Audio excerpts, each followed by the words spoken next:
Ladies and gentlemen, welcome back to the Locks of the Day podcast. This is episode number 26. I'm back here once again with Andrew and Zach. We're coming in fresh off a football sweep last week. We went 4-0 plus 12.2 units, which we will go over the recap shortly for that. We are now up 99.65 units this entire NFL season, which is beautiful money. Come on now. Also, Thursday's podcast a few days ago, we went 4-1, up 6.4 units. And last Thursday, we were up 9.4 units. So that's up 28 units flat just within the last week of our 3 podcasts. So once again, if you're not tailing our podcast, I don't know what to tell you. That's on you. But we're back here today with some more NFL playoff locks for you. So Andy, kick it off with last week's NFL recap, and then we'll get into the locks. Yep. I gave you a nice little winner of Ravens plus 7 and under 60.5. So minus 155.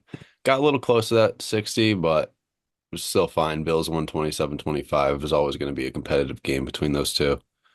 Uh, Bills just won the turnover, whatever it's called, turnover rate, whatever it's fucking called. They won that battle, and Ravens just couldn't keep the ball. Mark Andrews just struggled. It was abysmal for them, but it's a little cash, a little 3-star, so we'll take that.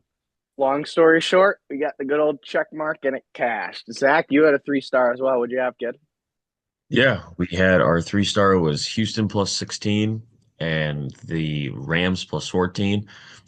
Houston pretty much the whole game was comfortable. Rams made us a little bit scared when Saquon busted off another 65-yard run and then Jake Elliott decided to miss the extra points. So that was pretty sweet. So we cashed a 3-star, and then we also cashed our 2-star, De'Ami Brown, 3+ receptions, minus 160. That was a second quarter cash. So that was early and often. So that was some quick units on the board early. Like you said, watch out for him over Scary Terry. He had a big game. De'Ami Brown, Mhm. no sleeper. And then I had a 2-star Commanders versus Lions over 62.5, which was a plus 210. That cashed. Commanders won 45-31. So 76 points total. There was no question on that. That was easy money, fellas. That's a 4-0 slate for you, plus 12.2 units, and we're looking to do it again. So, Andy, we'll kick it off with a 3-star right away. What do you got? Yes, we will do it again. 3-star for this weekend is going to be Bills plus 9. It's a good teaser, and over 40. It's a minus 150 on Fanatics. Love this line because you just look at history in the playoffs between these two teams. Every game between the Bills and Chiefs have been decided by a touchdown or less, except for in 2022, or yeah, in 2020 when Tyreek Hill just went crazy. So he's a cheat code. But in every single playoff game between these two teams have totaled way over 40 with 62, 80, and most recent 51. And when they played in the regular season, Bills won by 9. So I don't think a 18-point swing is going to happen here and the Bills are going to get beat by 9. I just don't see that at all. And that game also did go over. It's going to be a playoff game. There's going to be points.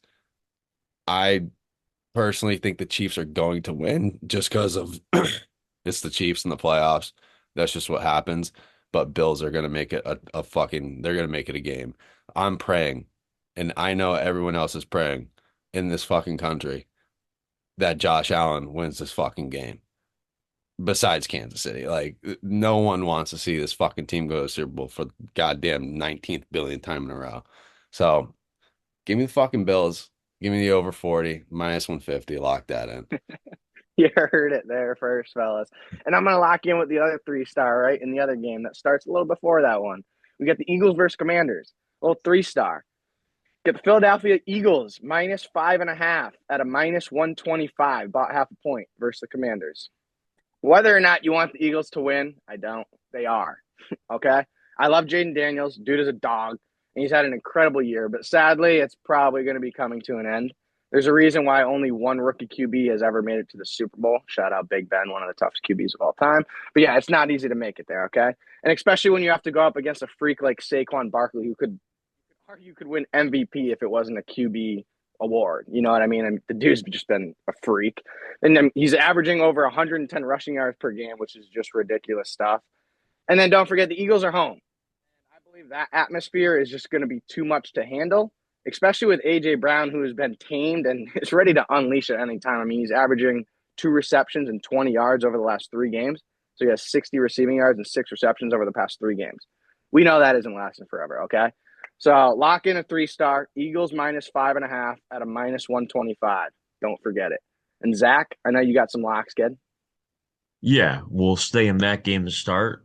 They said, if it's broke, don't fix it. I've done it before. De'Ami Brown, 4+ receptions. So we're going up one. It's gonna be a 2-star. It's gonna be a -125 on Fanatics. It's pretty much the same spiel I gave you last week. Uh, Whoever is playing the Commanders, as long as they don't let Terry McLaurin touch the ball, they're fine with it. They're going to do everything in their power to not allow Terry McLaurin to torch them deep. The Eagles aren't going to be worried about, Brian Robinson, Austin Eckler. They're going to try to contain Jaden Daniels on the ground and make sure that Terry McLaurin does not go crazy. So who is that going to leave open? A nice young man named De'Ami Brown. Not bad. Which he did that last week. He had also something to prove last week as well, going up against St. Brown. He had about 7 or 8 receptions. Like I said, cash in the second quarter. When he had his first playoff game as well against the Bucks, had 7, 8 receptions. I just think they're setting these lines too low because he's going to get the ball. He's going to get it early. He's going to get it often. So I think 4+ receptions, -125. I think it's great value. Love it. And let me just add one quick thing in.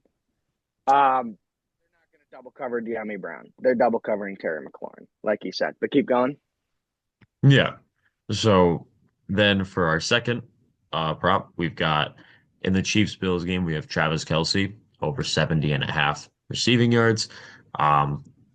With this one, it kind of pains me to take a Chiefs player because I don't really like him that much. But at the same time, I know who's going to be on my screen. I don't mean Travis Kelce, I mean Taylor Swift. So who do you think is going to get the ball? It's going to be Travis Kelce. And right towards the end of the year, Travis Kelce plays the Chiefs, he doesn't play himself, plays the Steelers, gets 90 yards, go to the playoffs, play the Texans, get 117 yards. And now he's starting to heat up a little bit. It's like, that's like that old guy who walks into the classroom every time and he goes, hello. And that's Travis Kelce going to the playoffs every single year. He just took his time going through the regular season. Now playoffs are heating up. And I'm looking at last week with the Bills. The Bills gave up 130, almost 135 yards to tight ends. Isaiah Likely had 70+ on a touchdown. Mark Andrews had 62+ on a touchdown. And Patrick Mahomes is going to get this guy the ball because if they are going to win this game, which pains me to say it, I think they will. But Travis Kelce is going to need to get the football. And 70 yards is not a lot. And because he scored last week, I don't want to take him to score again. So we're going with the yards here because that's what's going to be necessary for them to win. So we're going Kelce over 70.5. That is a let's make sure, -110 on Fanatics. Beautiful. Lock that one in, fellas. And don't forget, Kelce did the same thing last year. During the regular season, was kind of under the radar, didn't do too hot. Come playoff time, he's a star of the team once again. So we're expecting the same thing this year. Lock that one in. And I got one more 2-star for you. Back to the Eagles-Commanders game. Someone probably no one's going to pick this week. But on Philly, I got Jalen Hurts over 186.5 passing yards at a -110 versus the Commanders. Found that one on FanDuel. Hurts is only averaging 170.7 passing yards per game. So we are asking him to go above his average throughout the season. But keep in mind, we sniff out QB passing props like a fucking bloodhound dog. My bad. I don't care what he's done in the past few weeks. And also the Commanders do give up over 205 passing yards per game, so you can add that one in there as well. But A.J. Brown, Devontae Smith, Dallas Goedert, I mean, that's a great wide receiver core right there for Hurts to throw to. And then Barkley, we know, is just a massive help because the defense isn't going to be worried about Hurts throwing the ball. They're going to be worried about Barkley running down their throat for 200+. So I think that's going to open up the passing game for Hurts here, and I think he delivers us another cash bet. So we're hoping for a sweep here with a little 2-star. Jalen Hurts over 186.5 passing yards at a -110. Lock it in. You boys got anything else? All set.